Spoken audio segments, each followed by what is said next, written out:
the mail-order husband, too shy to speak, and the giant bride who spoke only with her hands. The train screeched into the dusty station under a hard noon sun, blowing grit across the platform as the giant bride stood alone with her hands folded tightly in front of her, her shadow stretching long across the boards like a truth she couldn't hide. People stared. Of course they did, because she was taller than most men, broad-shouldered, thick-armed, and too striking to ignore no matter how small she tried to make herself. She kept her gaze low, counting breaths as the steam hissed, because she didn't want the first thing her husband saw to be fear in her eyes. When the doors opened, passengers spilled out in hurried waves, mothers calling for children, cowboys lifting saddlebags, a preacher wiping sweat from his brow. But no one looked like the man whose name she had memorized on the marriage contract. She waited, heart drumming, wondering if fate was playing another cruel joke, until she saw him, half hidden behind the porter, clutching a small carpet bag like it was a shield, his head bowed and his shoulders hunched beneath a coat far too big for his thin frame. He stepped off the train slowly, almost cautiously, as if afraid the ground might give way beneath him, and when he looked up for the briefest moment, she saw the flicker of shyness in his dark eyes before he immediately dropped them again, unable to hold a gaze for longer than a heartbeat. She expected him to greet her, to introduce himself, to at least say her name, but instead he simply stopped 3 paces away and clutched his bag so tightly his knuckles went white.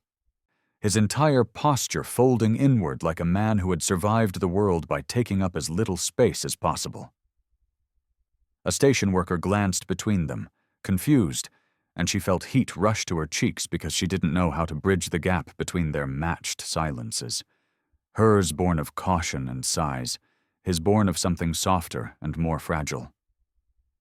She lifted one hand slowly, offering a gentle wave meant to say hello without frightening him, and he blinked as though startled by the simple gesture.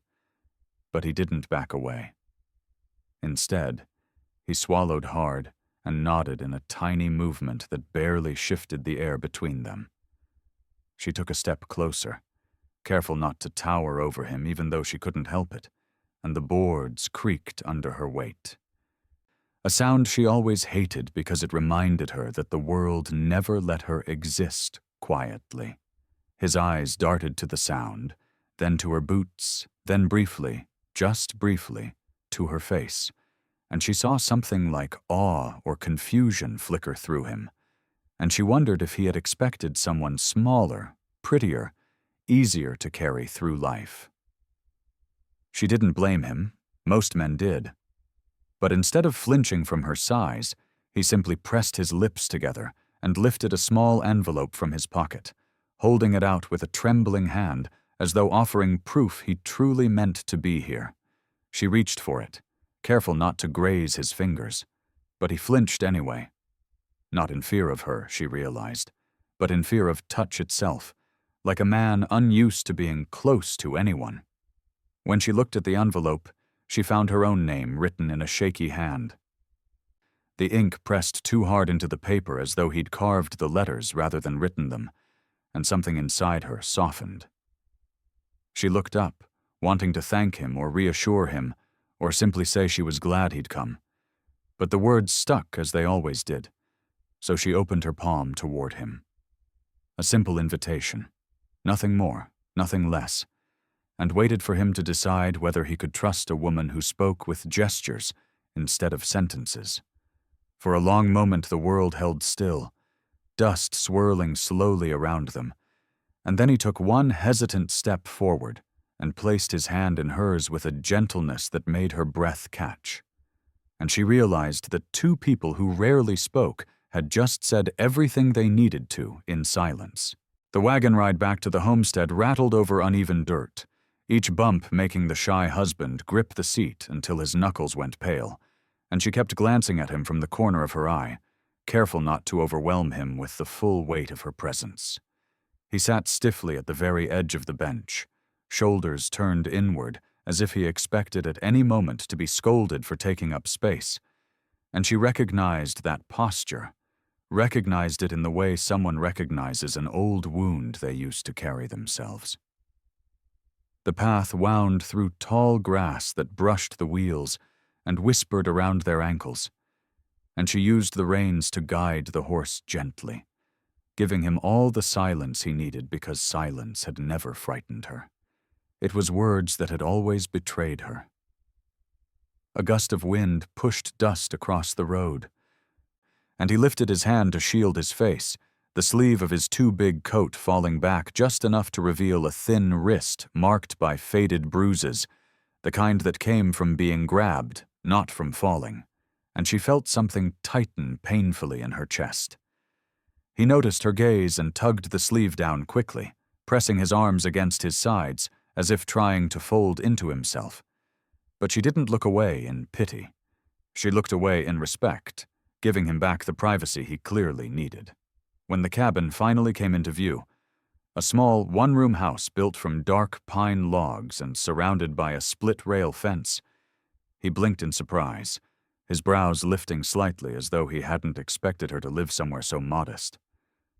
She felt heat crawl up her neck. Not from shame, but from the fear that he might think her too large for such a small world. So she slowed the horse before reaching the gate, letting him see the place fully before stepping down. He hesitated before climbing out, gripping the wagon rail carefully, and she offered her hand without words, palm up and steady in the afternoon light. He froze for a moment, confusion flickering through his eyes like someone unused to being helped. But then he placed his hand in hers, lightly, barely touching, and she guided him down with a gentleness that surprised even her.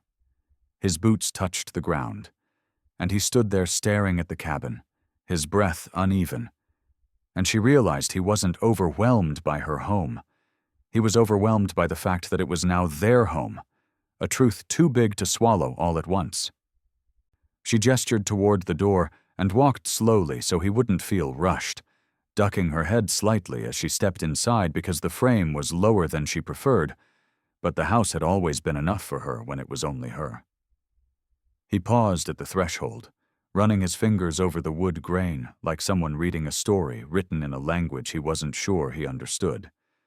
And then he stepped inside, his small frame swallowed by the warm dimness of the single room. The bed sat in the corner, neatly made. The stove crackled softly. A basket of folded blankets rested by the wall, and on the table lay a simple meal she had prepared before leaving for the station. Bread, stew, and a small tin of honey she'd saved for a special moment. He stared at the food like it was something fragile, then looked at her with a question in his eyes she couldn't translate, so she gestured to the chair gently, waiting. Instead of sitting, he stepped toward the table, reached out with trembling fingers, and touched the edge of the plate as if confirming it was truly meant for him. And when his breath hitched, she understood his past in a way words never could. Some people were starved by hunger. Others were starved by loneliness. And some, like him, had been starved by both. She lifted her hand slowly and rested it on her chest, pointing to him, then the chair, then back to the meal, her way of saying, "This is yours. You are safe here." His eyes softened, filling with a gratitude so deep it nearly made him sway, and after a long, quiet moment, he lowered himself into the chair as though stepping into a life he wasn't sure he deserved. And in that small, trembling acceptance, she saw the beginning of them. Lamplight warmed the cabin walls as dusk settled in, softening every edge of the room and quieting the spaces between them, and the shy husband sat at the table with his hands folded neatly in his lap, staring at the stew as though it were something sacred he wasn't sure he was allowed to touch. She moved slowly through the small kitchen space, the floorboards creaking under her weight, and each sound made him flinch just a little. Not out of fear of her, she realized, but out of habit, like someone taught to brace for whatever came next. She set down a bowl in front of him with careful precision, giving him space, and when he didn't reach for the spoon right away, She didn't rush him. She only stepped back and waited in the warm glow of the lamp, letting the silence settle like a safe blanket instead of a threat. He lifted the spoon finally, his grip delicate and almost shaking, and she turned slightly away to give him privacy, not wanting him to feel watched while he fought whatever old ghosts lingered behind his ribs. A moment later, the spoon clattered softly against the bowl, and she spun toward him in concern, finding him sitting frozen with the first bite half lifted, his eyes brimming with the kind of gratitude that didn't come from taste, but from the simple fact that someone had cooked for him without expecting anything in return. She stepped closer, carefully, not wanting to interrupt whatever he was feeling, and he looked up at her with a mixture of apology and awe, his lips parting slightly as though he wanted to speak but couldn't make the words leave his throat. Instead, he placed his free hand flat on the table, palm trembling, and tapped twice, soft, tentative but intentional. And though she wasn't sure what he meant, she felt instinct guide her. She set her own hand gently on the table beside his, leaving an inch of space, showing she wasn't reaching for him unless he invited her. And after a long moment, he slid his fingers an inch toward hers, like someone learning a language letter by letter. She answered with a small movement of her own, her fingertips shifting just slightly into the space he'd offered, and their hands remained near but not touching, speaking in the quiet way only people who had been silenced too long could ever understand. He breathed out shakily, shoulders loosening, and the stew's steam fogged the air between them, turning the moment warm and intimate without needing a single word. She gestured toward the bowl, then toward him, letting her open palm rise like a soft question. "Is it okay?" And he nodded before taking that first trembling bite, his eyes closing as if the warmth of the food reached a part of him no one had tended in years. She didn't sit. She didn't hover. She simply remained beside him, her wide frame casting a soft shadow over the table, her presence steady and grounding as he ate with slow, careful movements. When he finished, he set the spoon down gently and lifted his hands again, palms open, and she realized he was trying to tell her something without using his voice.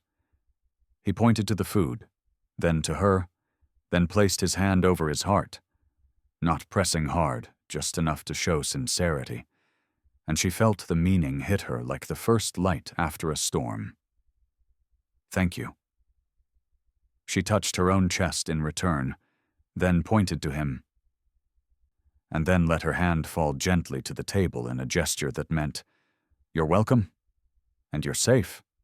For a moment he looked at her with something like wonder, a man discovering that silence didn't have to be empty, and as the lamplight flickered in the quiet cabin, they created their first shared sentence without either of them speaking a word.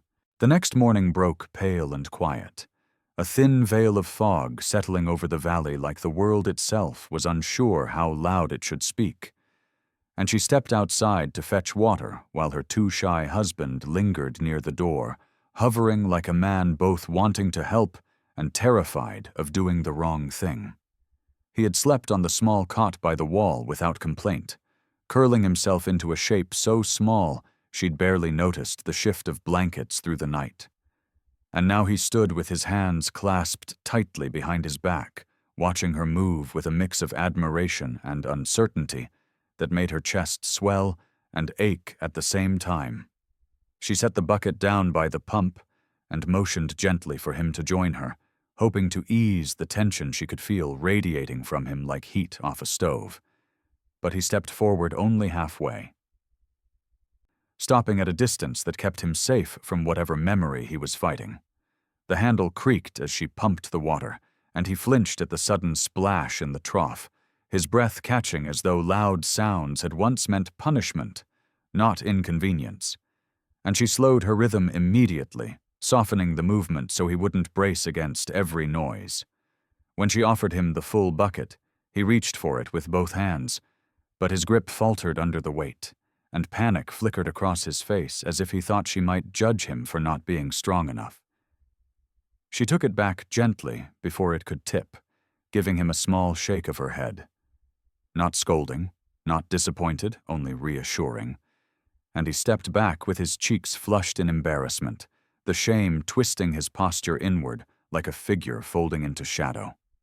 She wanted to tell him he didn't need to be strong for her, that she had carried more weight than most men ever would, that she didn't measure worth by muscle or force, but words were clumsy things in her mouth.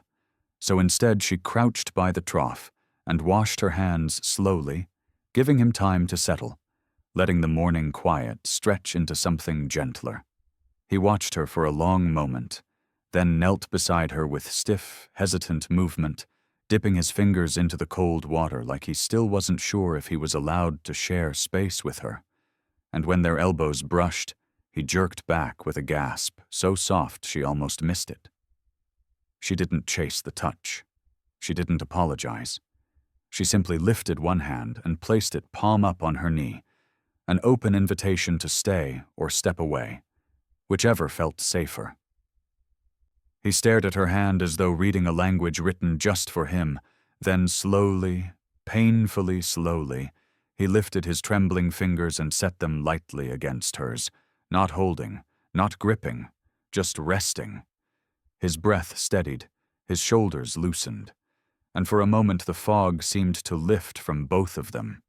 Then a distant shout echoed from down the road, a ranch hand calling to another, and he startled so violently the water sloshed over the trough, his body snapping tight with fear that didn't belong to this place, but to somewhere he'd been before.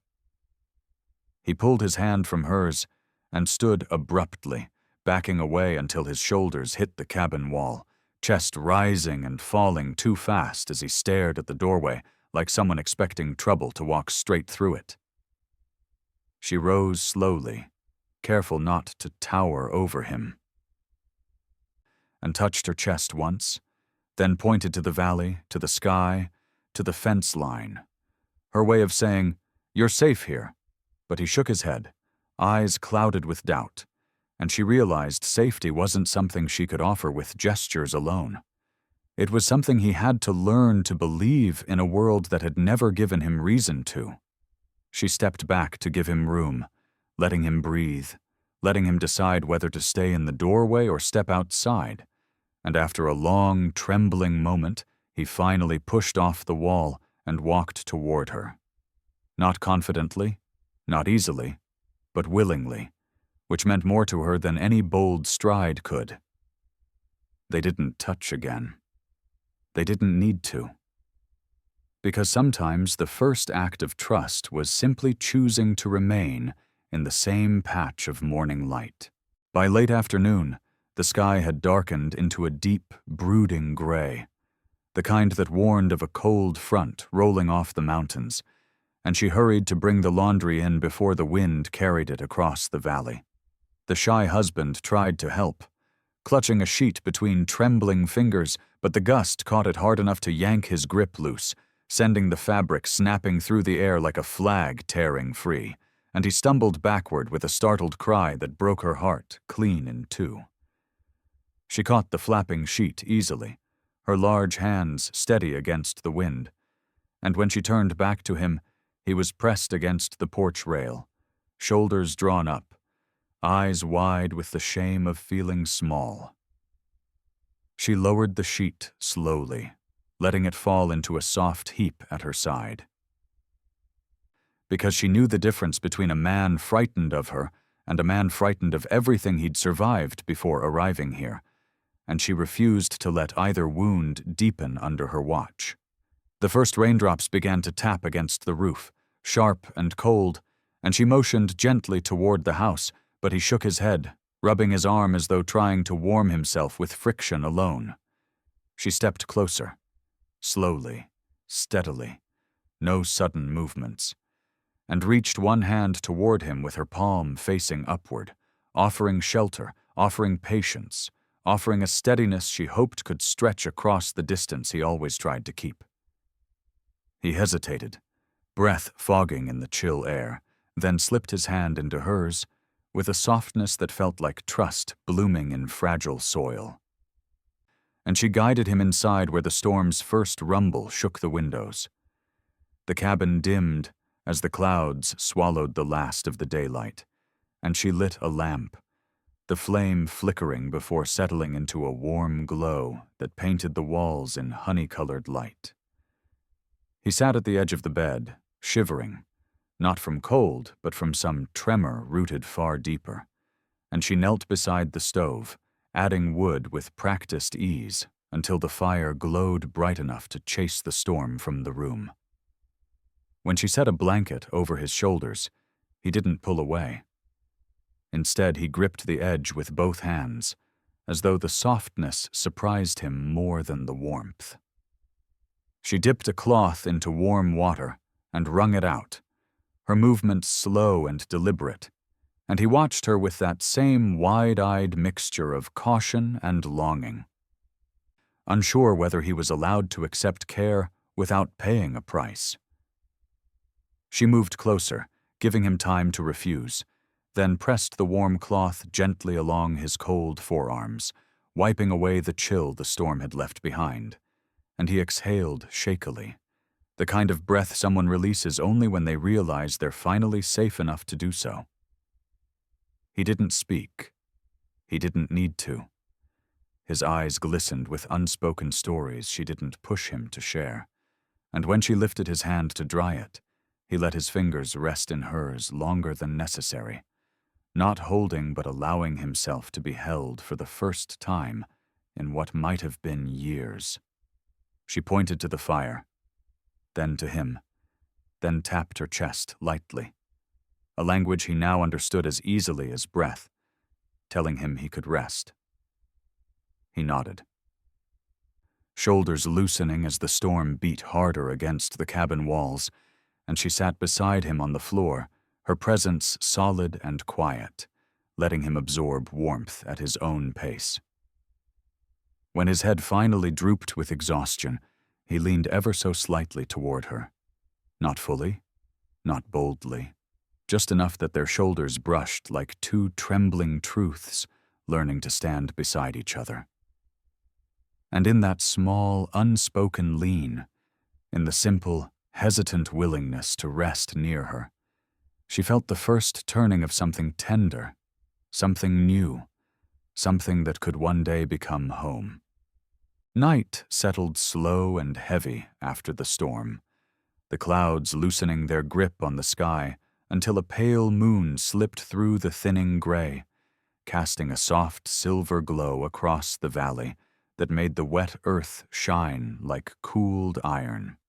She stepped outside to hang the blanket he'd spilled stew on earlier, the air sharp enough to sting her cheeks, and she didn't expect him to follow. He rarely ventured into the dark unless he had no choice. But when the porch boards creaked, she turned to find him standing in the doorway, clutching the frame as though weighing the distance between fear and her presence. His hair was still damp from where he'd washed away the soot from the stove, strands falling crookedly over his forehead, and the blanket she'd tucked around his shoulders earlier now hung loose at his elbows, giving him a look both timid and brave in the same breath. She nodded once, inviting him without demanding, and he stepped out slowly, boots scraping the boards, his breath rising in small white clouds as though he was still learning to trust the night. The valley was quiet, except for the settling drip of rain sliding off the eaves, and she lifted the blanket to drape it along the railing, the fabric whispering in the cold breeze. He flinched at the sound, instinctively shrinking back, but then, after a moment of trembling hesitation, he steadied himself and moved closer, the way someone approaches a gentle animal they're hoping won't startle. She didn't touch him. She didn't guide him.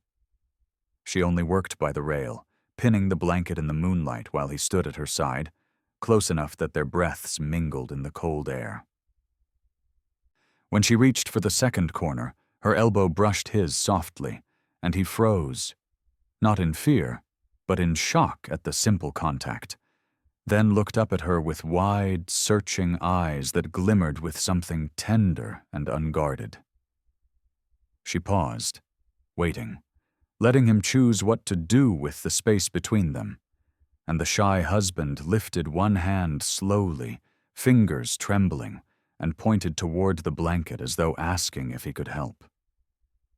She nodded, her heart tightening in a warm, painful way, and he reached for the far edge, gripping it carefully so it wouldn't drag on the wet boards. They hung the blanket together in a quiet rhythm, his small, shaking movements matching her steady ones, and when the task was done, he stepped back to admire it, the way a man admires something safe and simple and shared. The moonlight caught the side of his face, softening the bruised, dark shadows under his eyes, and she watched as he lifted his hands again in that hesitant, broken language he was still building one gesture at a time. He tapped his chest, then lifted his hand halfway toward her before stopping, unsure if he had the right to finish the motion. She didn't move. She didn't lean in.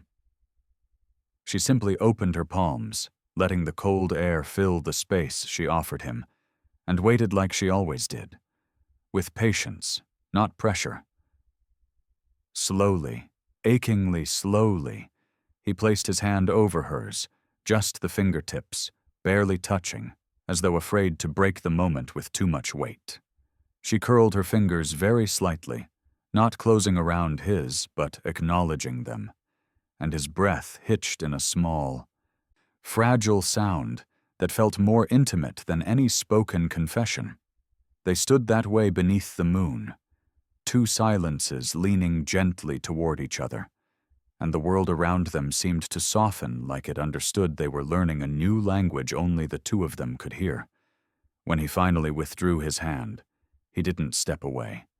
He simply stayed beside her, shoulder to shoulder, watching the clouds drift past the moon, and she realized that this quiet, trembling nearness was him choosing her with everything he didn't know how to say. And she chose him back by standing still, letting the night wrap around them like a promise. Morning broke in a wash of pale gold, the kind of soft dawn that made even the rough edges of the world look gentler, and she stepped outside to fetch wood, while her shy husband hovered near the doorway, clearly torn between staying hidden and wanting to be useful. The cold bit at their cheeks, and the sky still carried the scent of last night's storm, but the valley lay quiet and washed clean, the fence lines gleaming with thin frost that crackled under her boots as she crossed the yard. He followed her slowly, clutching his coat tighter around himself, and when she reached for a heavy log, his hand darted out instinctively, not to stop her but to help, and she paused, stunned by the small bravery hidden in the gesture. His hands shook as he lifted the log with her, but he didn't pull back this time. Didn't shrink from her size or her strength. Instead, he steadied his grip and met her eyes with a determination so soft it broke her heart. They carried the log together toward the cabin, each step a quiet agreement, until the distant thud of hooves scattered a flock of crows from the treetops, sending a cold ripple through the morning air. He froze mid-step, the color draining from his face, and she knew instantly that whoever approached was someone tied to the fear he carried, like a shadow under his skin.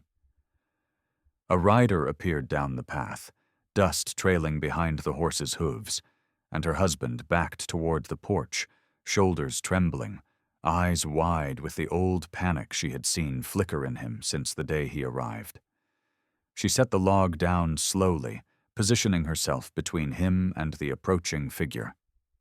Not to hide him, but to give him time to breathe. And when he reached the porch rail, he clung to it like a drowning man reaching for the only solid thing in a storm. The rider slowed as he approached the gate, a tall man in a dark coat with a face hardened by travel and temper. And the moment he spotted her husband, his expression twisted into something sharp and cruel. "You ran all this way?" the man shouted, voice slicing through the cold morning. "And this is where you landed?" Her husband flinched so hard she felt the movement from several paces away, But for the first time, he didn't retreat behind her, didn't hide his face or fold himself into nothing. Instead, he pressed a hand to his chest, trembling, shaking, terrified, and took a step forward onto the porch even though his knees wobbled beneath him. She looked up at him in shock, because she could see the war happening behind his eyes, the instinct to disappear battling the desperate need to stand his ground just once in his life. The rider swung off his horse and strode toward the porch with heavy, aggressive steps. But before she could step ahead of her husband, he lifted a hand, small, shaking, but decisive, telling her without words that he wanted to face this himself.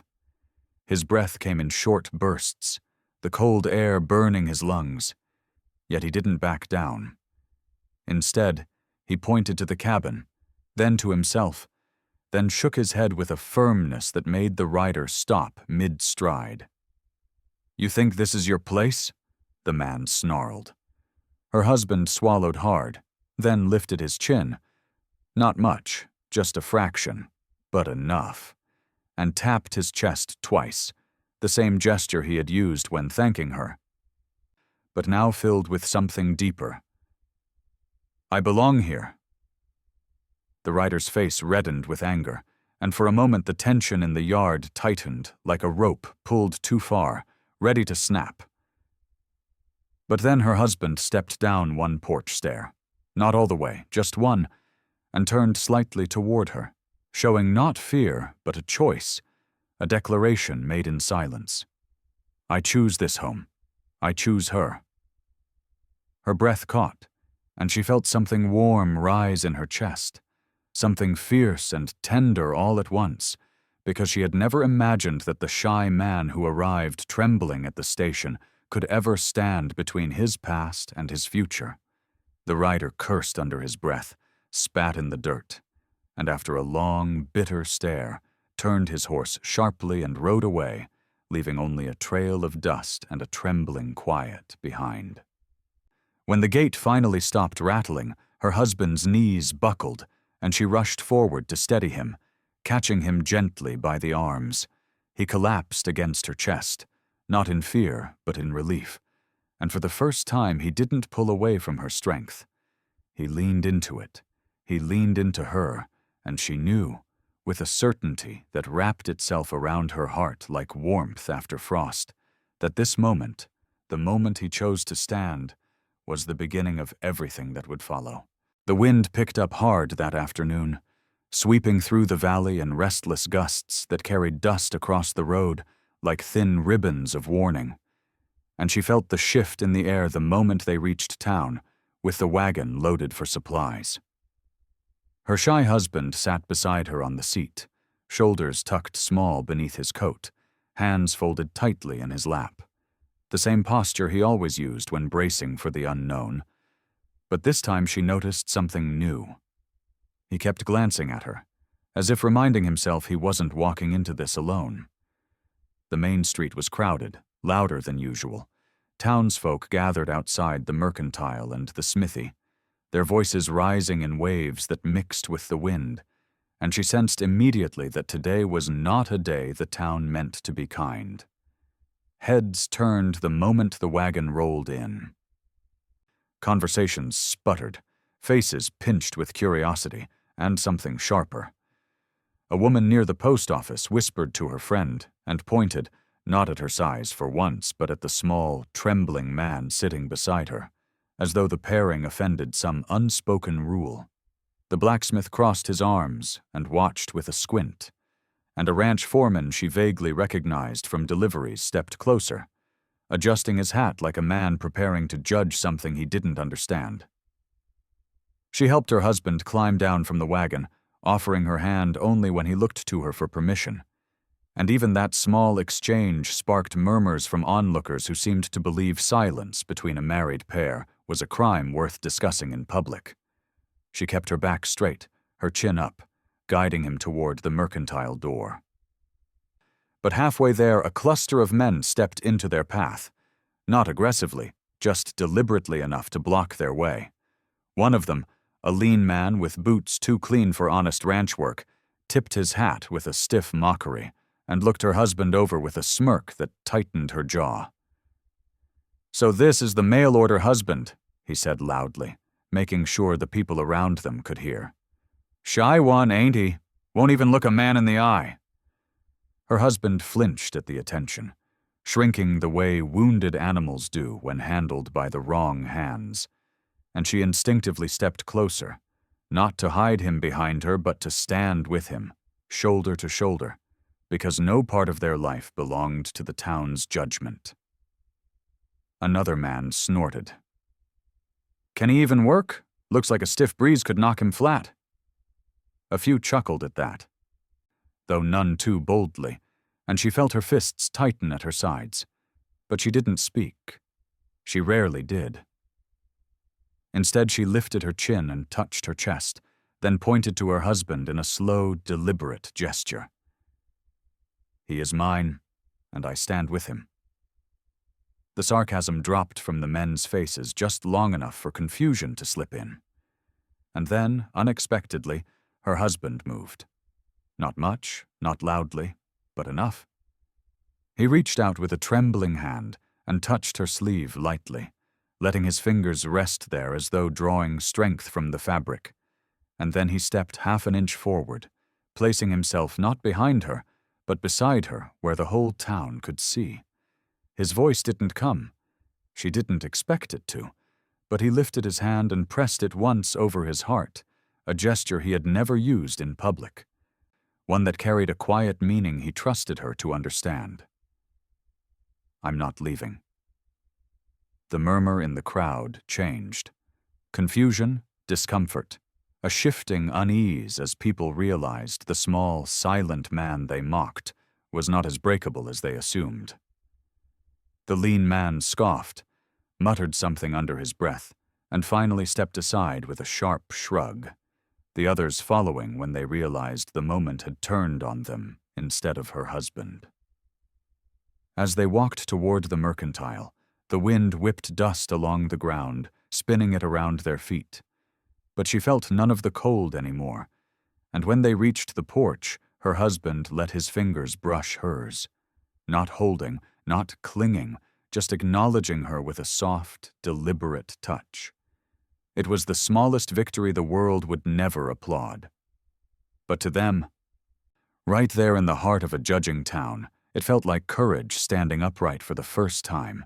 Dawn rose soft and peach-colored the next morning, sliding through the cabin window in gentle strokes that warmed the floorboards and softened the shadows where her shy husband sat alone at the edge of the bed, his hands clasped so tightly they trembled against each other. She watched him from the stove, stirring the pot of oats slow enough to give him time, because she could feel something heavy shifting in him, something that wanted to come out but kept curling back into silence, like it had done all his life. When she finally set the bowl on the table and motioned for him to eat, he didn't move. Instead, he looked at her with eyes full of fear, apology, and something deeper she hadn't yet seen from him, something like a truth that had been buried under years of being told his voice had no place in the world. She stepped closer, careful not to crowd him, and he rose shakily to his feet, clutching the blanket around his shoulders like a shield, breathing in small, uneven bursts, as if what he meant to tell her required courage he'd never had to gather before. He lifted his hands slowly, palms trembling, and pointed to the door, then the yard, then to himself, each gesture sharp and frantic, and she understood instantly.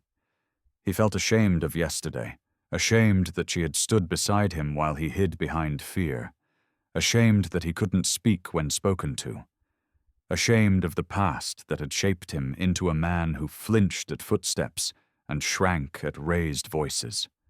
She touched her chest gently, shook her head once, and placed her hand softly over her heart, telling him without words that he owed her nothing. But he shook his head harder, tears gathering at the corners of his eyes, and he reached for the table, grabbing the broken pencil he'd been too shy to use before now. His fingers shook as he dragged the small scrap of paper toward himself, and she held her breath as he hunched over it, shoulders quivering. It took him a long time, long enough for the morning light to creep across the floor and touch his feet, long enough for the pot on the stove to grow warm again. And then he turned the paper around with both hands and held it out to her like an offering he feared she wouldn't accept. The writing was uneven, the letters pressed too hard, the message short, but to her it felt like a man handing over the deepest part of his soul. "I try, but I'm scared." Her throat tightened instantly, and she steadied herself before her knees could weaken under the weight of what he had finally given her.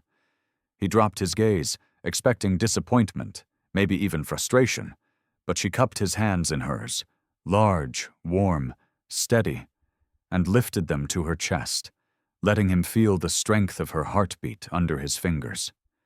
His breath caught, his eyes widened, and she tapped her chest once, then pointed to him slowly, deliberately, as if carving the truth into the air for him to keep forever. "You don't have to be brave alone." His lower lip trembled, and he shook his head again, not denying her, but overwhelmed by the idea that anyone would ever stand with him instead of ahead of him. She lifted his hand gently to her cheek, guiding it the last inch he was too shy to close, letting his fingers rest against her skin. And his breath broke in a quiet, wounded sound that felt like years of shame leaving his body all at once. He didn't speak. He didn't need to.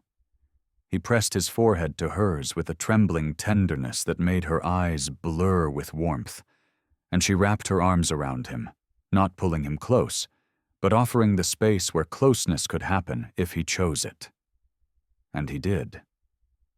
He leaned into her, fully, willingly, vulnerably, for the first time, letting the fear fall away long enough for her to feel the shape of the man he was becoming in the quiet safety they had built together. When he finally stepped back, wiping his eyes with the sleeve of his coat, he pointed to the paper again and placed it in her palm. His first truth, his first confession, his first offering of trust. She pressed it to her chest with a soft nod, promising silently that she would hold it, and him, with both hands open. And in that tender morning light, she realized she wasn't forgiving him for being afraid. She was honoring him for choosing to face it. The sun climbed warm and gentle over the valley, casting pale gold across the fence posts and turning the frost on the grass into tiny sparks of light, and she stepped out onto the porch with the breakfast pot in her hands, while her shy husband followed close behind, no longer hiding in doorways or shrinking from the open sky. The morning felt lighter than any they had shared so far, soft-willed and forgiving, and she breathed in the scent of damp earth and wood smoke, as if taking the first full breath of a life she had never expected to live. He stood beside her quietly, shoulders no longer curled inward, watching the mule wander lazily near the trough, and she noticed how he kept glancing at her hands now, not in fear, but in recognition, the way one recognizes the place they trust most.